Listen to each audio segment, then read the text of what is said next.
Mendoni që është e qartë gjithë kjo historia e përkatësisë së shumëfisht? Sepse edhe çështja gjinore, kur përkufizohet se çfarë është gjinia, në fakt...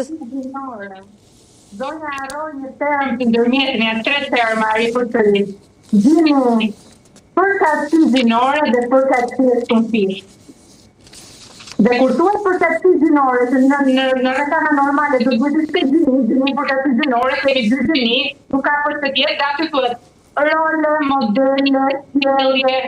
Pra aty vetë nuk thuhet fakti i të që në lindur mashkull apo femër. Vetëm kjo nuk thuhet, se ka qenë përcaktimi i mbarshëm, dhe ne kemi kërkuar që të jetë një përcaktim që i përmbahet përcaktimin fjalor. Pra nuk është ajo përkatësia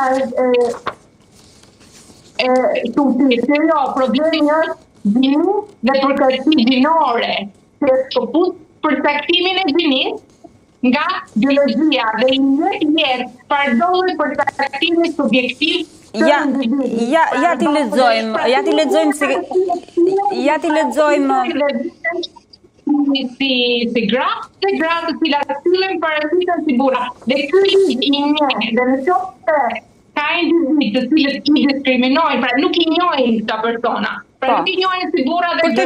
Për të qenë të qartë edhe për teleshikuesit të zonja Çaushaj, vetëm ti lexojmë si ka qenë neni dhe si u bë. Për shembull, përkufizimi i gjinis, ishte gjini sipas këtij ligji ka kuptim gjithë përfshirës në përputhje me parimet e barazisë dhe mos diskriminimit lidhur me identitetin dhe shprehjen gjinore. Nënkupton dhe tashmë është gjinia, nënkupton rolet të ndërtuara në kontekstin social, sjelljet, aktivitetet dhe atribute që një shoqëri e caktuar i konsideron të përshtatshme për gratë dhe për burrat. Ju e prekët edhe më parë, zonja Çaushaj, që nuk është konteksti social që përcakton gjinin? Jo, nuk është konteksti social, është fakti biologjik, si lind grua dhe lind burr. Nuk ka komplekse këtu.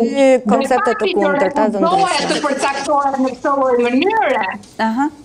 Në gjërë zbuluar të gjithë këto grupe që duan të kompleksojnë njerëzit dhe në gjëra këtë ekspertizë në ligjor, kjo në është me tjerë. Nuk njeh burra dhe gra. Njeh të tërë identitetet gjinore. Të gjitha pa përjashtim, nuk e ka të përcaktuar, por i njeh në këtë lloj mënyre. Përmes sjelljeve, përmes modeleve, përmes të veshurës. Të gjitha aty janë. Po, ligji disa herë përmend edhe për efekt të statistikave, përmend edhe seksin edhe gjinin. Janë të ndryshme, Merit. Po, Nirvana. Seksi është diçka tjetër dhe gjinia është diçka tjetër. Seksi është ajo si ti lind biologjikisht. Nuk është e përcaktuar në ligj, edhe kjo është e qëllimshme. Jo, ligji nuk e saktëson. Nuk është përcaktuar seksin më janë dhe gjinin më janë, por i ketë dhëna si fakt aty. Pra, i bën fakt të ndarjen e gjinis nga seksi. Dhe nuk duhet jetë kështu, sepse ne si shoqëri nuk kemi konsensus mbi këtë gjë.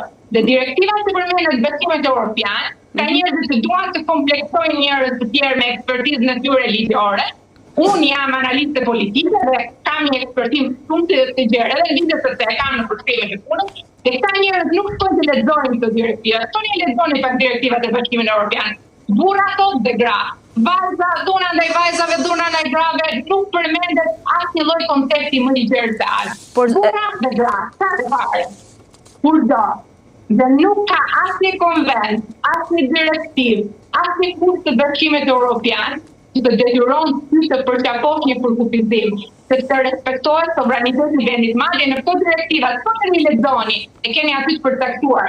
Direktivat përcaktojnë disa kushte minimale të cilat udhëzojnë shtetet anëtare në adoptimin e ligjeve të cilat mbron njerëzit nga diskriminimi, burrat dhe gra, për shembull. E kuptoj. Ato nuk janë detyruese dhe nuk mund të dalin përkundër sovranitetit të vendit që ushtrohet nga deleguarit, zgjedhur të drejtë për drejtë. Si do të jetë ajo forma qeverisë e vendit? Nirvana, se ka edhe një argument që në relacion